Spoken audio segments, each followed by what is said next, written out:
తిరుపతి లడ్డూ ప్రసాదాన్ని అపవిత్రం చేయటమే కాకుండా మతాల మనోభావాలను వైసీపీ అధినేత జగన్ దెబ్బతీశారని గుంటూరు పశ్చిమ ఎమ్మెల్యే గళ్లా మాధవి ధ్వజమెత్తారు.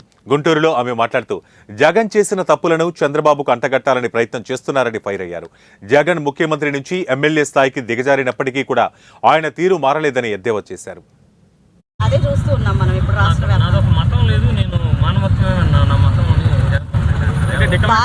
భారతదేశం సెక్యులరిజం అడ్మినిస్ట్రేషన్ పరంగా సెక్యులర్ కంట్రీ. ఇది ఏంటంటే మనం అడ్మినిస్ట్రేషన్ పరంగా ఎక్కడైనా కూడా జాతి మత భేదాలు లేకుండా మనం అడ్మినిస్ట్రేషన్ని రన్ చేయాలి.